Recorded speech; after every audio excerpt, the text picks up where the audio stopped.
Reeling from a devastating election defeat, many Democrats are still grappling with President Trump's return to the White House. For months, they labeled him an authoritarian and existential threat and a fascist. Now, as the party struggles to regain its footing, I spoke with Marianne Williamson, author and two-time Democratic presidential candidate, for her insights on the party's future and her bid to chair the Democratic National Committee. First, I just wanted to get your thoughts. So you're probably getting this question a lot about Trump's inauguration. First, did you watch it, and which sort of parts stuck out to you the most? I did watch it. I'm not a Republican. I am not a Trump supporter per se, but the people have spoken, and a peaceful democratic transfer of power is essential, and I respect that. It was not a happy inaugural ceremony, I didn't think.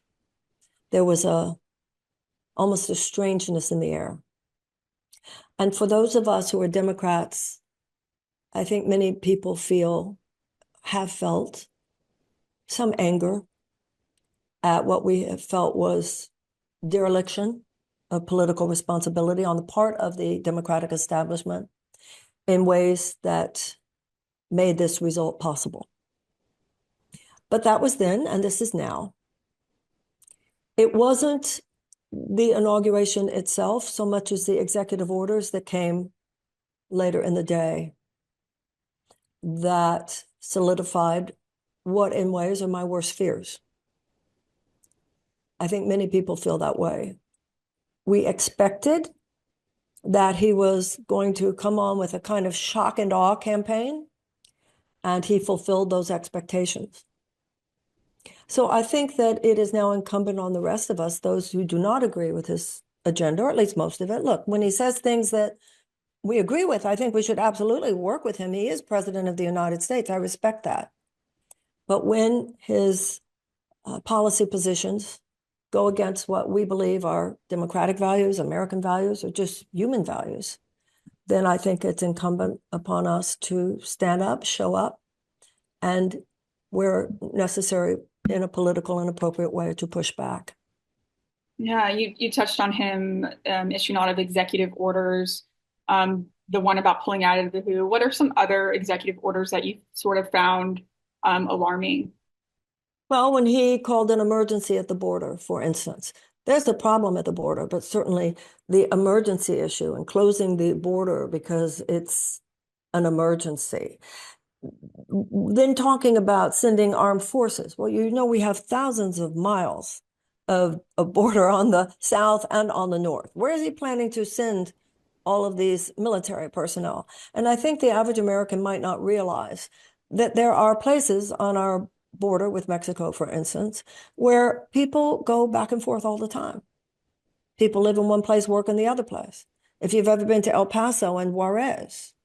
So many of these things that he's talking about, that stopping certain cases, for instance, in Afghanistan, where people were already set to get on the planes in order to come over here, who are otherwise in danger of Taliban retribution. All of a sudden, they cannot. So with the stroke of his pen last night, many lives were thrown into havoc. I don't think any American, left or right, well, most of us, surely, you want to deport violent criminals? Most of us would say, go for it. But this delineation is very unclear. Because what do they mean by criminals? Some people say, well, what would that mean? Would that mean just somebody who has a traffic violation?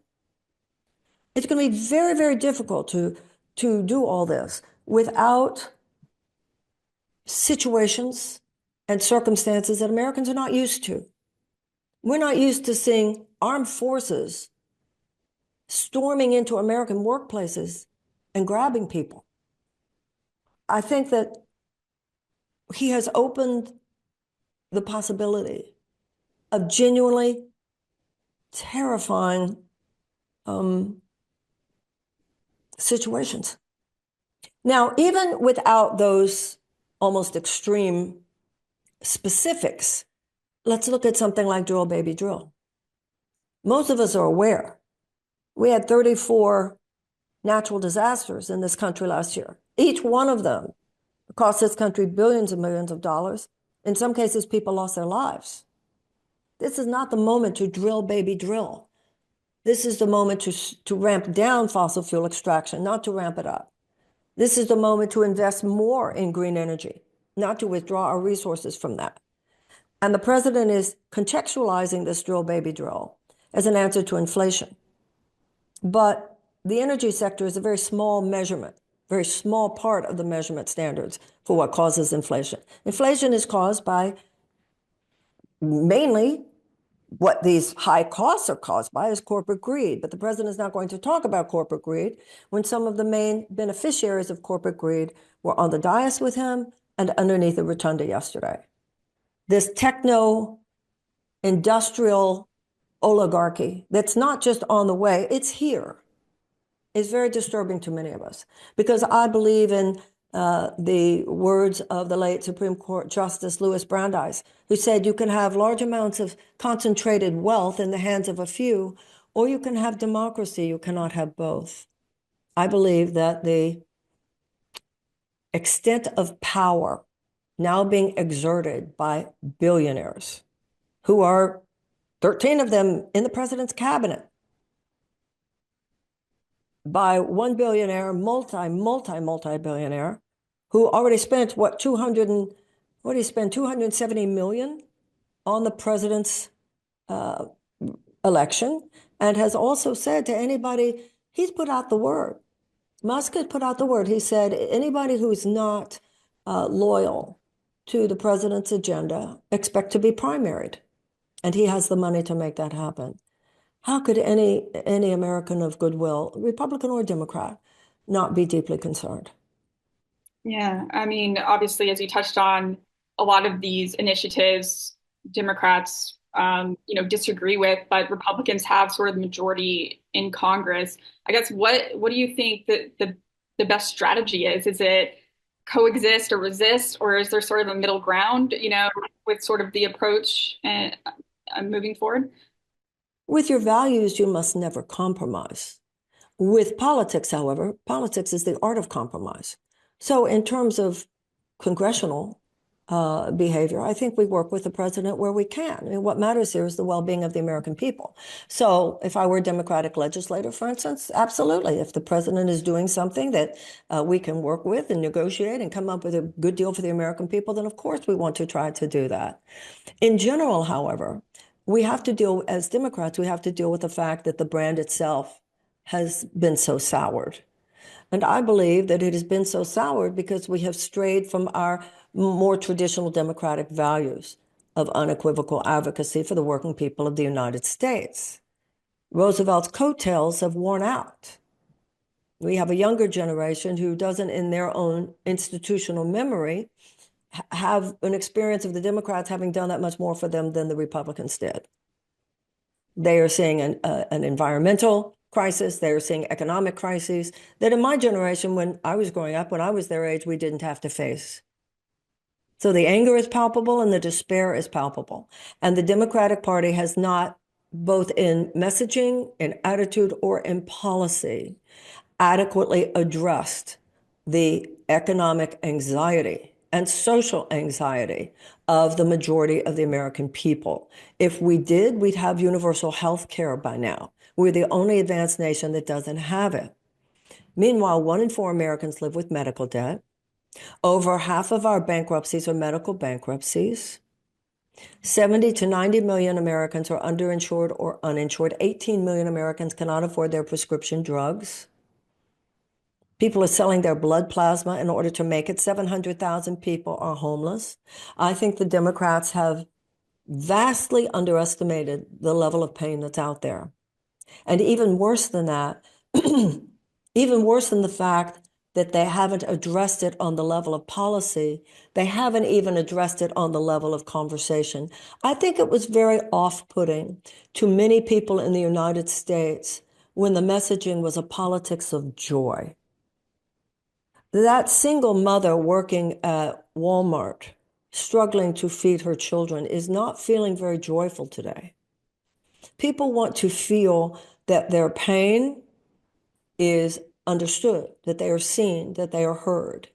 And Donald Trump has a very shrewd, almost genius capacity to act as though he cares.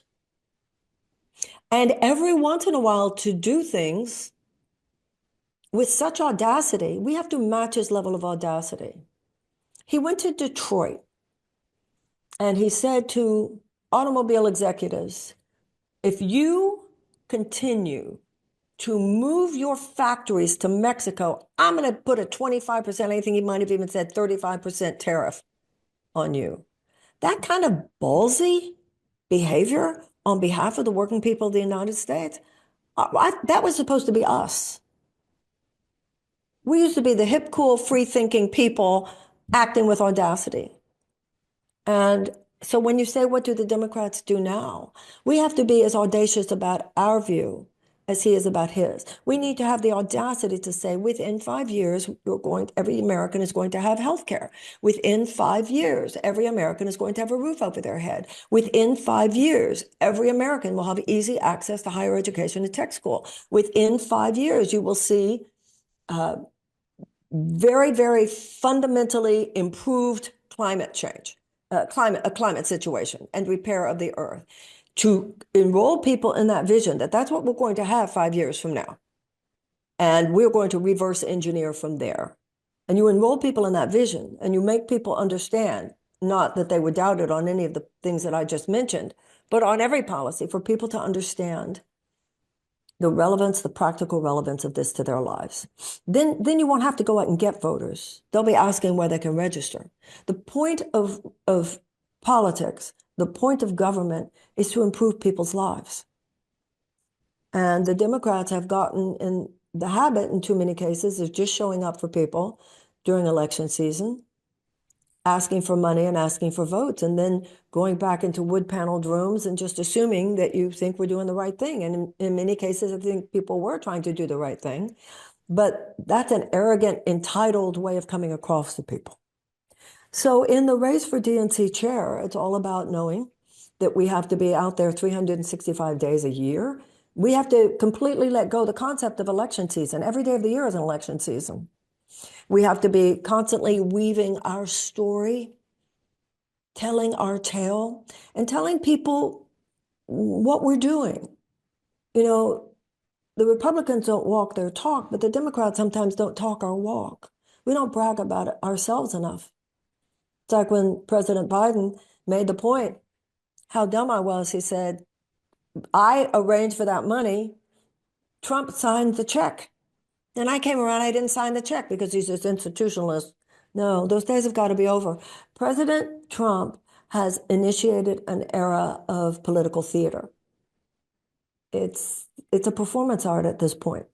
And that's why in the race for DNC chair, I don't believe that technocrats, however good they might be, are going to be the primary drivers of the victory that lie ahead.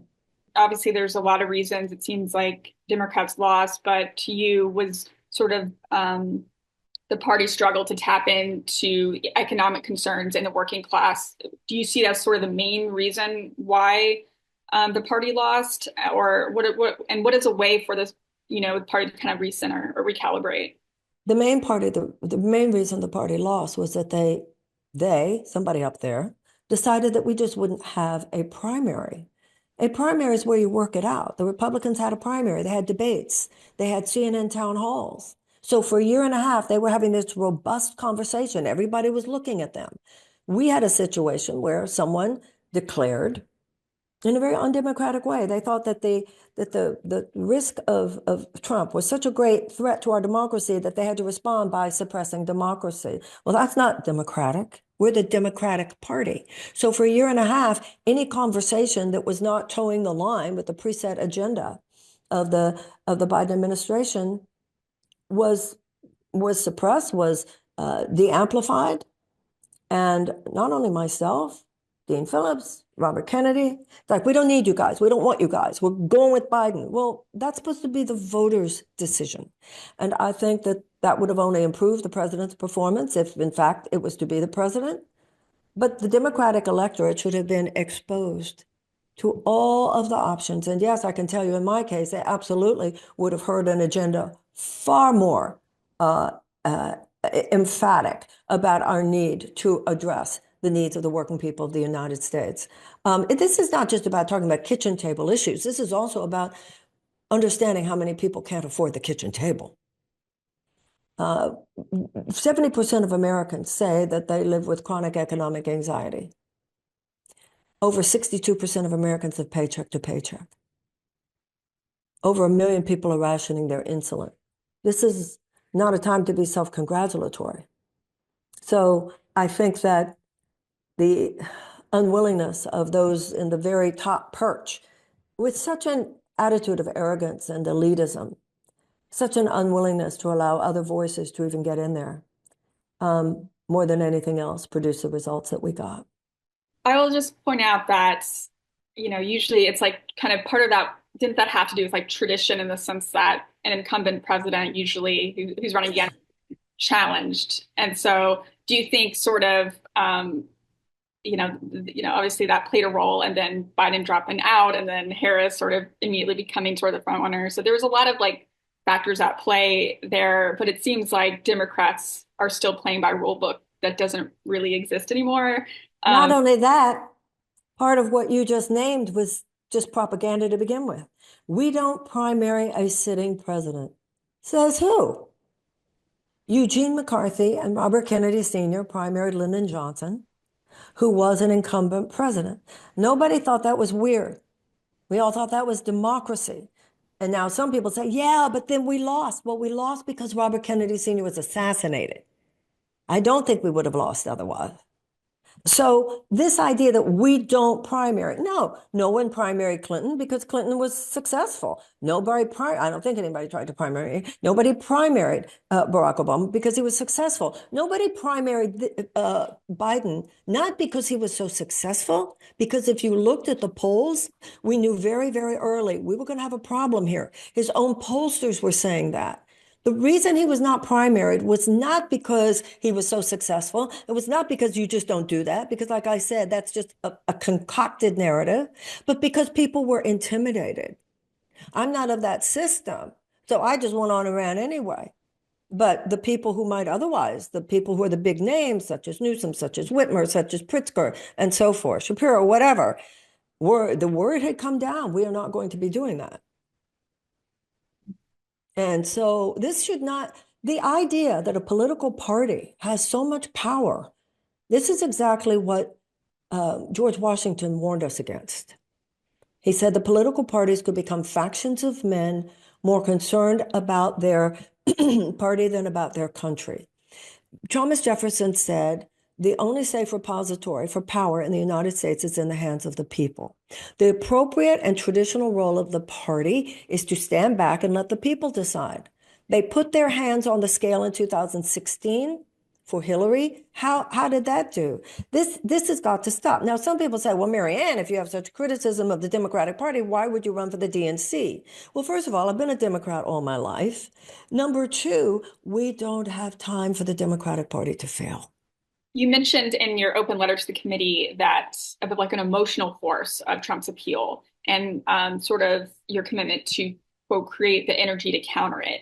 What would this look like in practice, and sort of what energy are you referring to? People hear you on the level that you speak to them from. The part of the brain that analyzes an issue is not the same part of the brain that decides who to vote for. So I've had Democratic politicians who have said to me for years, Marianne, I don't know what happened. We had them on the issues. They agree with us about the issues. That's the point. You know, most Americans do agree with Democrats about the issue. They don't like the face of the Democratic Party.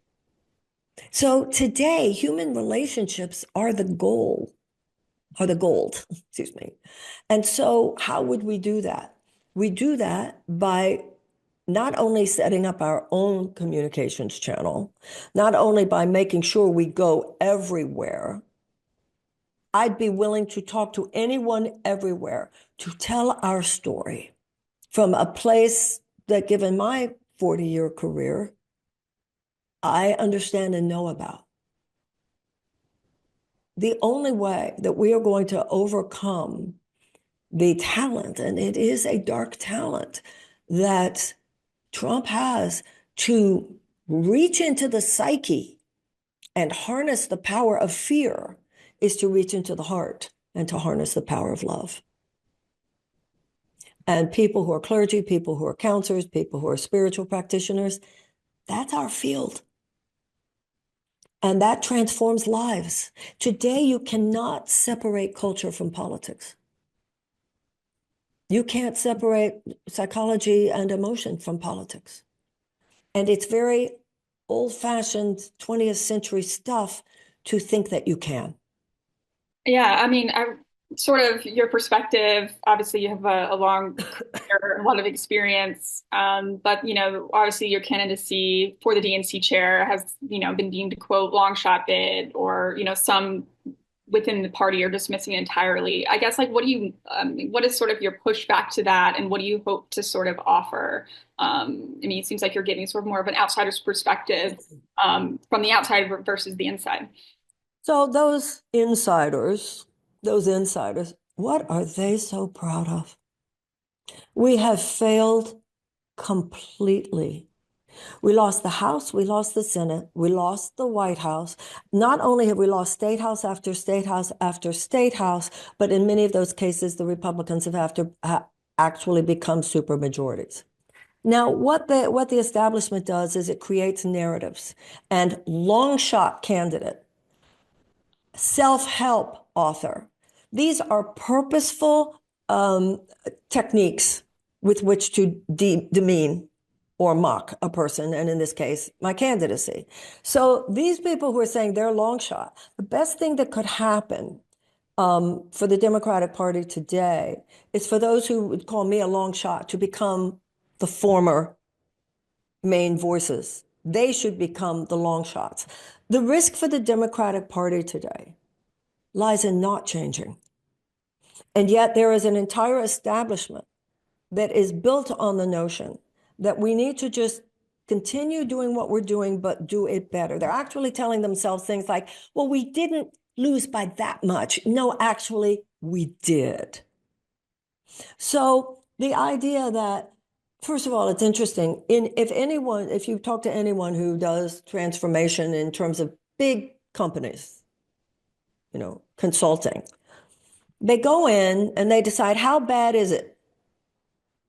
And if it's bad but fixable, you hire an insider who knows what to do. If it's so bad that you're already at rock bottom, you bring in an outsider. You bring in someone who has fresh perspectives because the old perspective isn't doing it. In metaphysical terms, this is why Moses couldn't enter the promised land. No one with the memory of the old could enter into the promised land. So, first of all, I've run for president twice. So to say that I don't know anything about how the DNC operates is kind of preposterous. I know a lot. So the idea that I'm such an outsider, if you've lived the experiences I've had and interface with the DNC the way I've had, I think I know in some ways more about some of the operating practices of the DNC than average members do, because it's a very opaque organization. There's not a lot of information sharing, power sharing, decision-making sharing, or financial sharing with the states and with the membership itself. Would you bring more transparency to the organization? Oh, not, right now, there's practically none. I mean, even the budget committee doesn't even know the numbers. I mean, it's quite outrageous, but we do know that the power lies in the hands of a few, and these consultancy firms. There are 4 or 5 handful of consultancy firms, and they run everything. And if you talk to people out in the States, they will tell you that a lot of the material that comes from these consultancy firms is very much out of whack with what's happening in these states. Because somebody at a K Street firm doesn't necessarily know how to talk to someone in Kansas or in Nevada or in North Dakota. And at this point, until a change agent is allowed to actually bust the whole thing up, then nothing will change. Now, those people, the insiders, of course, saying I'm a long shot. I'm the last thing they want to see come in because that entire paradigm would be shifted. So I'm used to that by now. I know how it works. I've seen it. Yeah, you hope to use it more to your advantage, I guess. Well, the point is, they have brought us Donald Trump. Why does anything more need to be said? You know, at one point, Abraham Lincoln said, he said, so our case is new, our thinking must be new, we must disenthrall ourselves. We talk about how people who vote for Trump are in a cult. There's cult-like thinking among the Democrats too. And that cult is the cult of thinking that these few establishment figures know what they're doing. They're the sophisticated grown-ups in the room. I challenge that. And what's a joke actually is that even if you look at this through any business perspective, any situation in which someone has failed at that level would be one in which it is clear that team will not be leading things going forward. And if you just change the face of the technocrats, even the best technocrats, even working on things that actually do need to be done and for which I have a lot of respect. I mean, there's a lot of talent among all of the people who are running. But until someone goes in there and changes things on a fundamental level, then the results will not be any different in 26 or 28, or at least not different enough to push back in any meaningful way the assault that is upon us. And it is an assault on our democracy. Your run for DNC chair, sort of comes alongside the release of your book, The Mystic Jesus, which I read, and I really enjoyed it. Thank you. Very thought-provoking. And you mentioned one thing that spoke out to me was kind of how our country's trapped in a spiritual darkness. And I was wondering if you could elaborate on that and sort of maybe how that could have or factored into this past election, if at all. This past election was the result of an accumulation of experiences among the American people over the last 50 years. Over the last 50 years, there's been a $50 trillion transfer of wealth from the bottom 90% to the top 1% of Americans. We have become a country in which short-term profits for huge corporate entities now supersedes democratic and humanitarian values. This is not just an issue of economics, it's an issue of people's lives. That's part of the problem with the democratic establishment. We're drowning in data. The American people, too many, are drowning in economic despair. So with this shrinking of financial resources available to the public domain, to the public sphere, has come the destruction of communities, has come the toxification of our environment, the toxification of our food supply, the toxification of our earth itself, the desecration of our earth, lack of health care. No other major country are people putting a GoFundMe page up on the internet to try to pay for the operation for themselves or their loved ones that could possibly save their lives. What this means is that too many people are living in a survival mode. And when people are living in survival, we get anxious and we get mean because we're desperate. And anyone with even a rudimentary understanding of history knows that large groups of desperate people become a national security risk because it becomes a kind of petri dish out of which all manner of personal and societal dysfunction becomes inevitable, whether it's a drug addiction or attraction and vulnerability to ideological capture by genuinely psychotic forces or political strongmen. So where's the spiritual deficit there? People lose contact with our own inner selves. We lose contact with each other. If people are having to work 3 jobs, they don't have time to come home at the end of the day, talk to their neighbors. I mean, so much of about what has happened, our kids being addicted to screens rather than going outside and playing before dinner. People in such a level of having to work, you have 2 people who have to work more than one job. and they're supposed to really have bandwidth and emotional, psychological availability to work on their marriage at the end of the day. During the 1970s, the average American couple could afford a house and could afford a car and could afford a yearly vacation and could afford to send their kids to college. And we don't have that anymore. That was called a thriving middle class. The point of a thriving middle class is not just economic. The point of a thriving middle class is human happiness. The inalienable rights of life, liberty, and the pursuit of happiness. Living in economic survival creates so much tension, and that tension spreads to our children. It spreads to our families, spreads to our marriages, spreads to our health. You can't live in this constant tension. An economic system should be here to serve the people. The people should not be here to serve an economic system, but that's how people are feeling right now. Yeah. And many of them voted for Donald Trump in the hopes, oddly enough, that he would fix that. Obviously, with Trump's return to office, there's a lot of uncertainty right now. And it's like, what keeps you grounded? My own faith, my own belief in the goodness in people. I have to tell you, I have not only through my having run for office, but also through the rest of my career for 40 years, the American people are not the problem. We're decent. We're intelligent. We're good. I'm not saying we're better than anybody else because we're not, but we're not worse either. And there's a system, particularly a political system, that sits on top of things right now. That's one of the reasons why I ran for office. Because when my career began, and I would be working with people whose lives were in crisis, usually the crisis was the exception and not the rule. By the end of the last century, I met far too many people for whom the crisis was the rule and not the exception. The problem was not just that people had cancer, it's that they didn't have health care. The crisis wasn't just that someone didn't have a job, it's that they couldn't live on just one job. And I've seen the damage up close.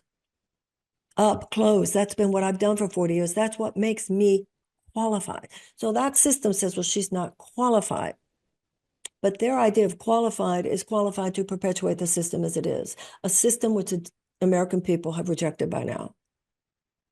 And it's just created a huge hole, and Donald Trump walked in, and if it hadn't been Donald Trump, it would have been somebody else. And the idea that they're still holding on, like, we got this, we don't need you, we don't need other voices, we got this. No, they don't got this. I guess my question to you is there anything worth saving, return, or holding on to in terms of like within the Democratic Party? Is there anything worth like keeping, I guess, other than values, like you mentioned? Well, the values are everything. Did you say other than the values? The values are everything. Now, don't get me wrong. There is an infrastructure, particularly in these states, that's extremely important. So when you say, is there anything to hold on to? Absolutely there is. And you're not running for the DNC chair. I mean, I'm not running for bomb thrower. I'm running to be a change agent, but not a bomb thrower. I have great respect for the work that is done on these states and among these members and these people who are out there under-resourced, underpaid, many in volunteer positions. I have tremendous respect for that. What I don't have respect for is the small establishment elite, which is not much more than a racket. And if the real goal among them had been to win, there would have been far more attention to the things I'm talking about. The way they have historically acted, they basically show up for the presidential campaigns, whereas the Republicans show up every day for every race possible. There has not been a cohesive story. And that's what I wish to contribute in the weaving of a story and presenting it to the American people in a way that they will understand. But is there anything to save? Of course there is. I wouldn't be doing this. Kind of along those lines, are you hopeful, I guess, about the future of the Democratic Party? Obviously, you're running because of your concerns, but I guess, are you still hopeful? Well, my hope is for my country.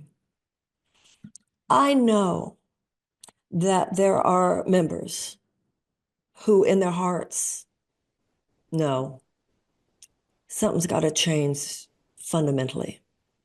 But who are processing all this?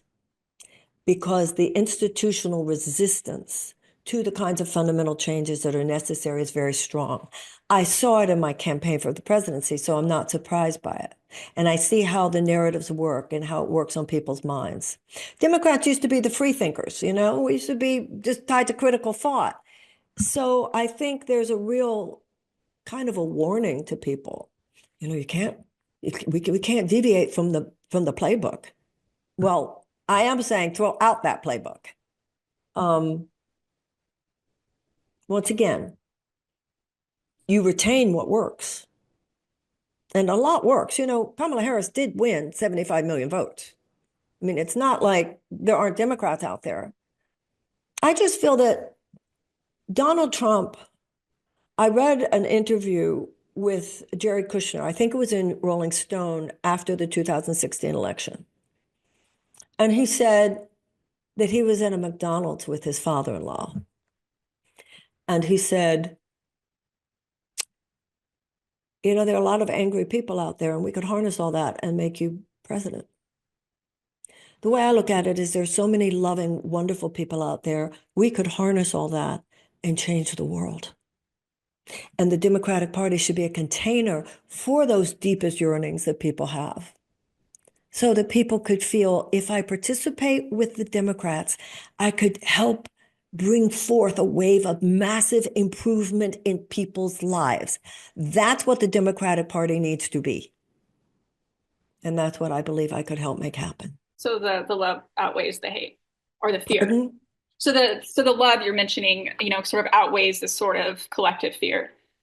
And it would start with the Democratic Party itself and the incredible talents and abilities that are inside the membership. So many of those insiders you're talking about don't even talk to those members. It's an incredibly elitist situation. That sort of wraps up my questions. Is there anything you'd like to add I did not ask you? It will be a spiritual revolution in consciousness that ultimately propels this country forward. And all I mean by spirit is love and heart.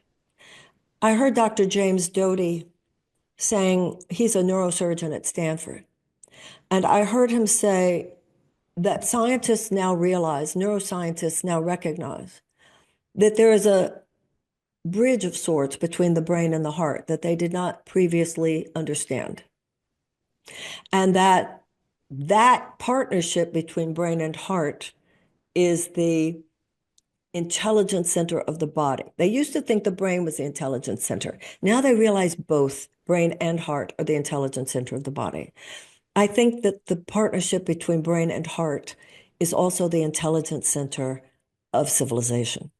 And brain and heart in partnership is the intelligence center of any organization, of any well-lived life. And if we are going to make people begin to see politics as an aspect of a meaningful, well-lived life, we have to bring the heart into it as well as the head.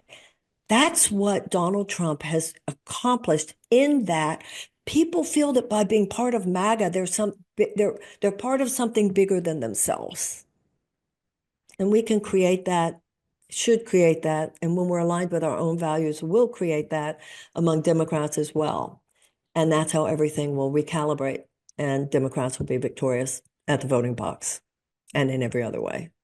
I know I said last question, but I guess how do you think that's fixed in like an election cycle? Or like, do you see this as kind of going to take time, like more than one election cycle, or sort of what? No, we don't have time. We can't even think that way. No, we're going to go quick. We need to get on it. This is an urgent situation. So if Donald Trump weren't in the White House, I might answer differently, but Donald Trump is in the White House. So we have to think of it and this is how much time we have. And so this is how much time it's going to take for us to do it. Well said. Thank you so much for your time. It's lovely meeting you. I appreciate it. Thank you. God bless you, honey. Thank you.